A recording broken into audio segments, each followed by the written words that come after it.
Dear students, this is the second video on waiting for Godot. You must remember that in my first video, we talked about Samuel Beckett as a dramatist. That first video was a sort of an introduction about Beckett. This video, my dear friends, is a brief introduction of the play Waiting for Godot. You know, all of us actually know that Waiting for Godot was first written in French.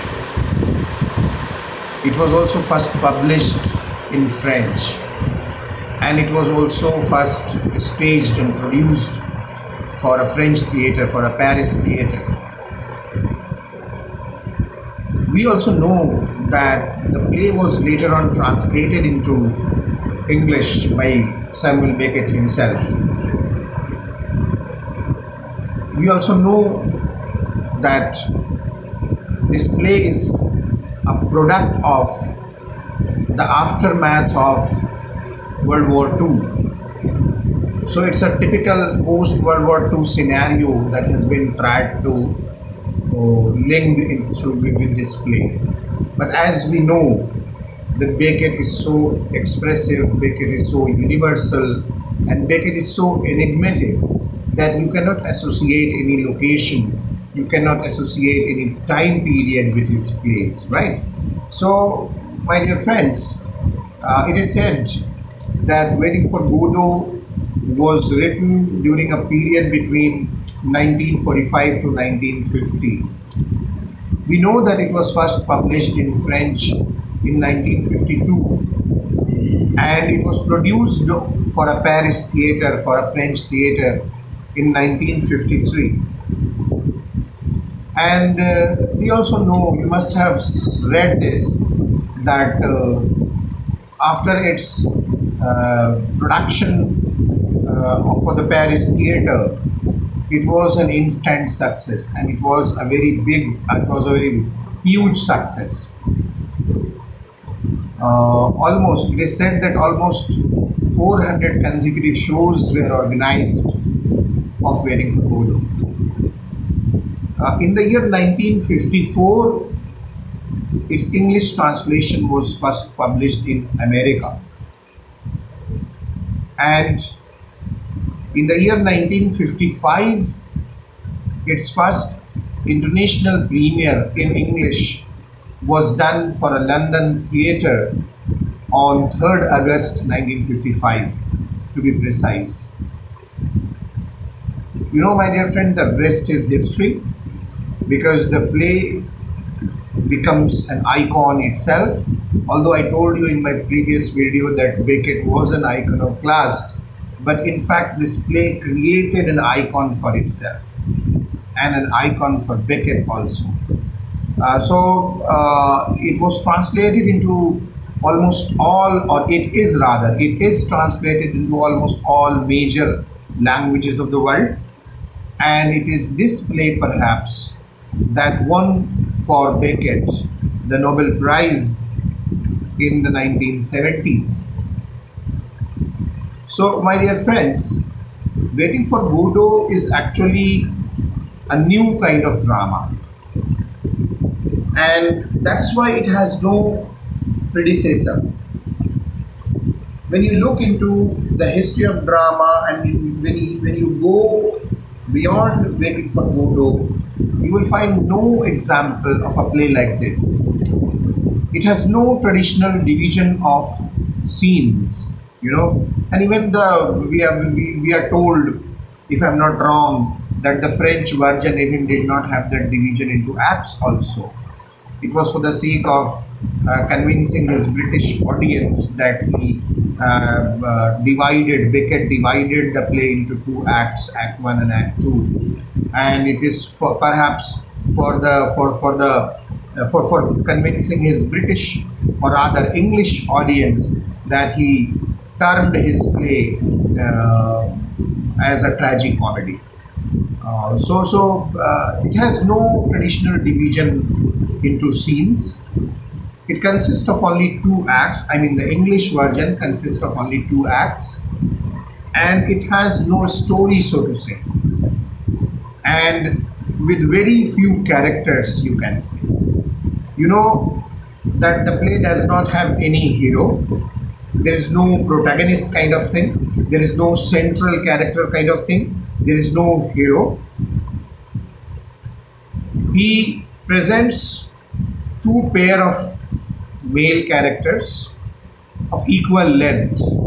So Estragon and Vladimir, the first pair that appears in the play, and with whom the play ends also, has a larger role to play. This first pair of Vladimir and Estragon has a larger role to play of equal length. The two characters Vladimir and Estragon are having equal length, and the next pair is consisted of Pozo and Lucky.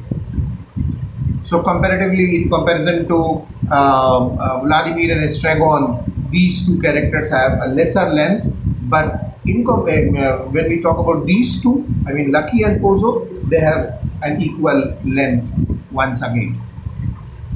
If you insist on calling the two characters, if you insist on calling the two characters, the two messenger boys that appear at the end of Act 1 and Act 2 also as characters, you may. The enigmatic person named Godot does not appear in the play, although he is present from the first frame to the last frame of the play.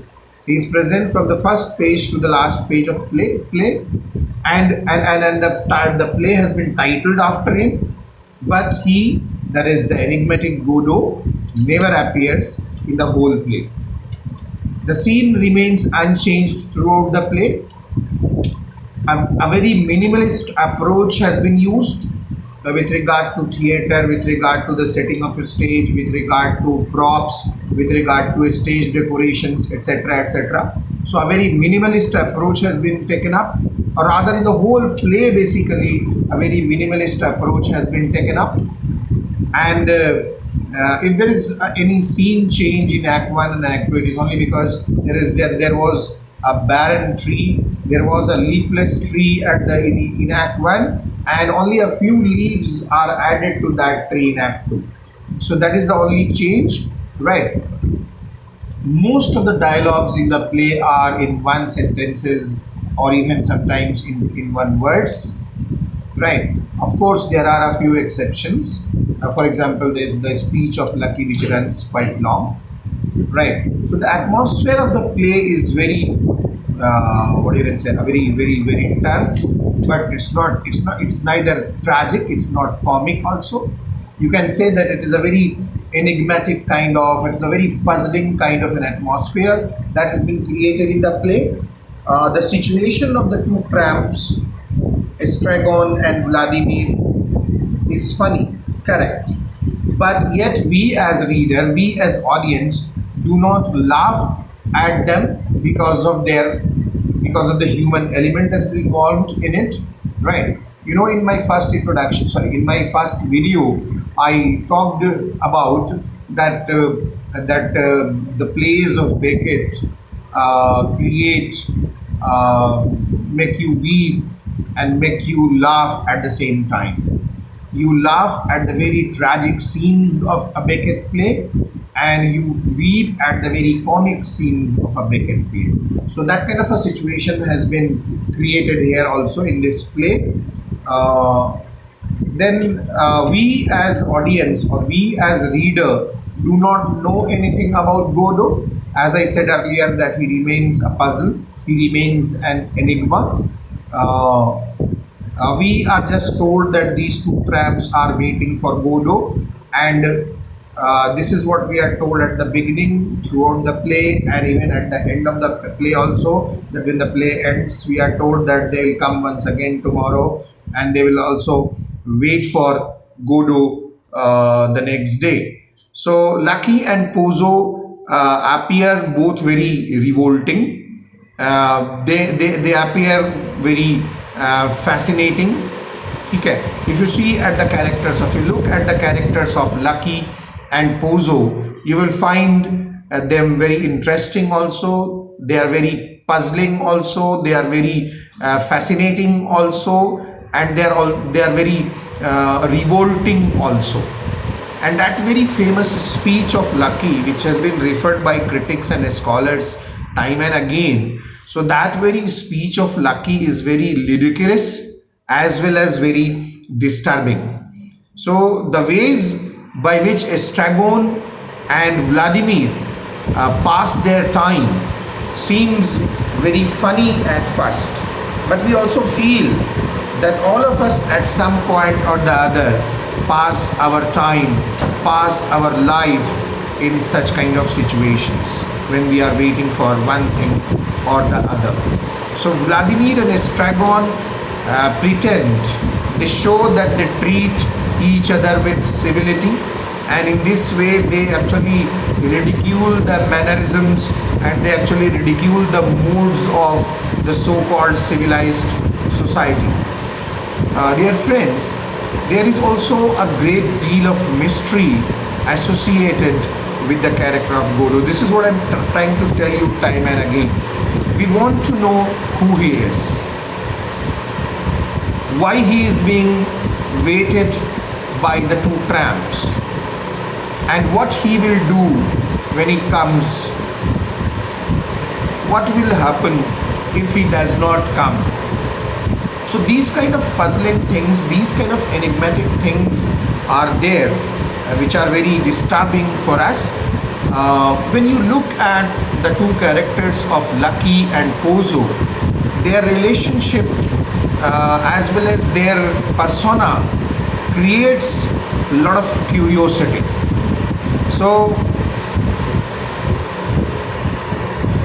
when you look at the play, when you read the play, or when you watch this play happening in front of you, you can say that there are farcical elements in the play. So at one point there are farcical elements in the play, correct, but what seems farcical from one point of view also appears to be very tragic, also appears to be very deadly from the other point of view. For example, the endless wait of the two tramps seems to be absurd, yet the fact is that they are conscious of this absurdity and seem to imply that the whole world is waiting for things which are more absurd, things that are more uncertain than the coming of the Godot. So, my dear friends, the play Waiting for Godot is very rich. It's a very rich play. It opens a lot of vistas in front of us. It basically discloses multiple perspectives in front of us. It invites a lot of discussions. It invites a lot of discourses. It invites philosophical debates. It invites religious discourses. It invites psychological interpretations. So you are free as a reader, as an audience, you are free to interpret the play in a political way, in an economic manner. You're free to interpret the play in a philosophical manner. You're free to look at it as a psychological play. You can also free to have some to see some religious things, some religious undertones. You can find some religious interpretations in the play, the political things and the political interpretations also in the play. So as a reader, as an audience, it invites a lot of perspectives. It invites a lot of debate. It opens a lot of vistas in front of us, right? And that is why it is open to several kind of, or we can say that various kind of interpretations, right? Say for example, one can have his or her own individual interpretation of Waiting for Godot, and that may vary from the interpretation of any critic or any scholar, from the common interpretations that we have accepted about this play. So the play can also be seen as a poem. Look here, the play can also be seen as a poem about time. There is a lot of discussion and there is a lot of debate happening between Estragon and Vladimir, and between Vladimir and Estragon and Kozo also with regard to time in the play. And a lot of philosophical utterances are there with regard to time. As a student of literature, we have read a lot about time, right? As a student of literature, we are being told that we have to look at time and its philosophical dimensions, its philosophical aspects. So this play, Waiting for Godot, can also be seen as a poem on time. It can also be seen as a poem about evanescence and the mysteriousness of human existence. It can also be seen as a poem about the paradox of changes and stability. It can also be seen as a poem highlighting the juxtaposition between necessity and absurdity. According to Martin Eslin is a very famous scholar and an expert in the realm of the theater of absurd. So, according to Martin Eslin, the action of the play is not about Godot. Rather, it is about waiting. One critic has suggested that the title of the play is derived from Odet's Waiting for Lefty. For your information, Odet was an American dramatist who wrote a very famous play titled Waiting for Lefty. So one critic has given the suggestion that perhaps the title of Waiting for Godot is derived or at least inspired from Odet's play titled Waiting for Lefty. Another critic says that perhaps the title may also owe something to Simon Wells' play Waiting for God. And one another claim is made that perhaps this title Waiting for Godot is a derivation from Tom Cromer's play Waiting for Nothing. So look here, three references: Christopher Odet's play Waiting for Lefty, Simon Wells' play Waiting for God, and Tom Cromer's play Waiting for Nothing. So you as a student can refer to these plays, or at least can tell your examiner that the play Waiting for Godot must have some kind of inspiration or must have some kind of an influence from these three plays.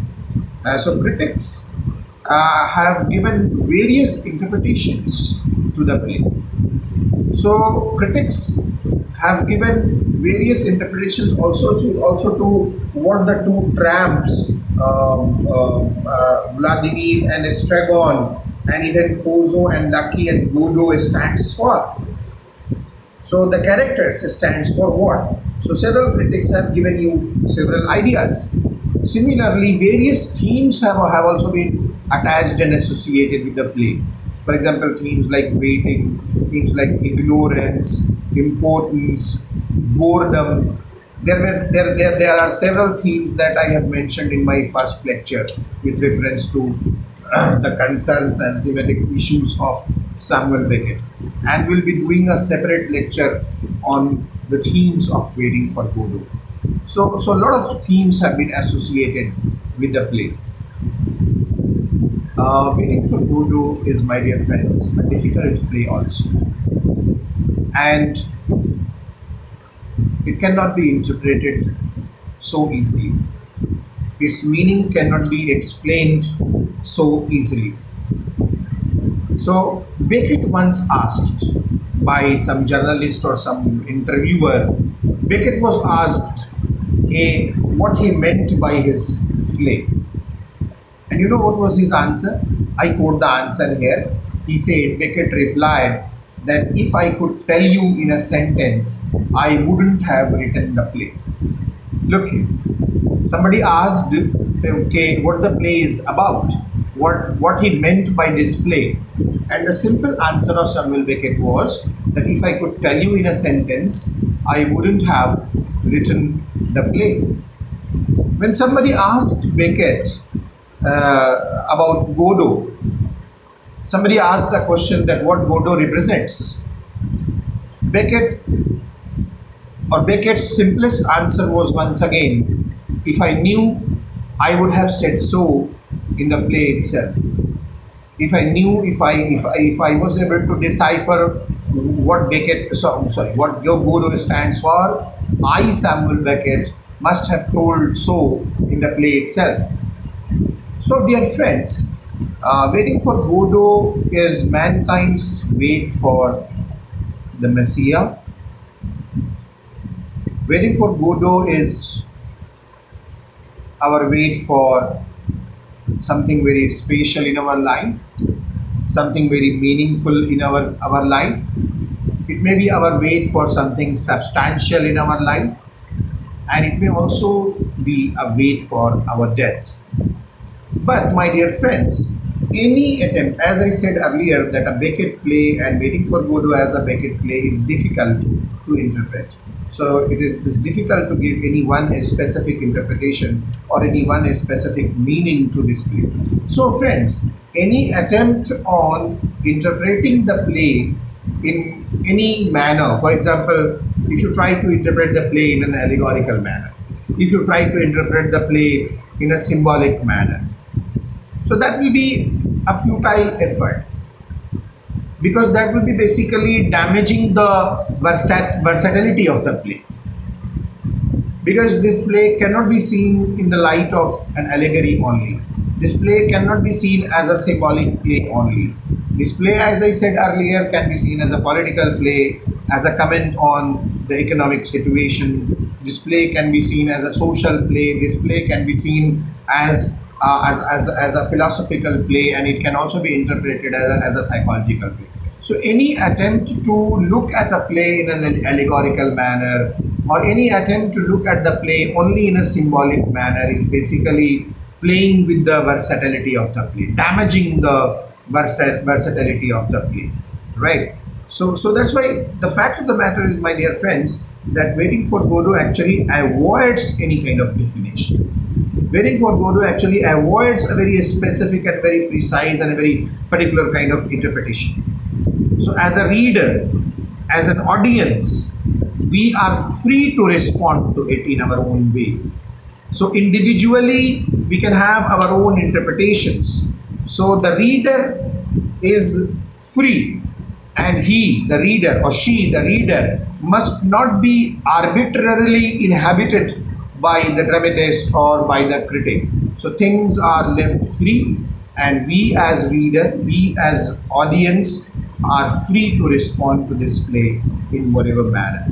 So in the coming 8 lectures, this was the end of this lecture.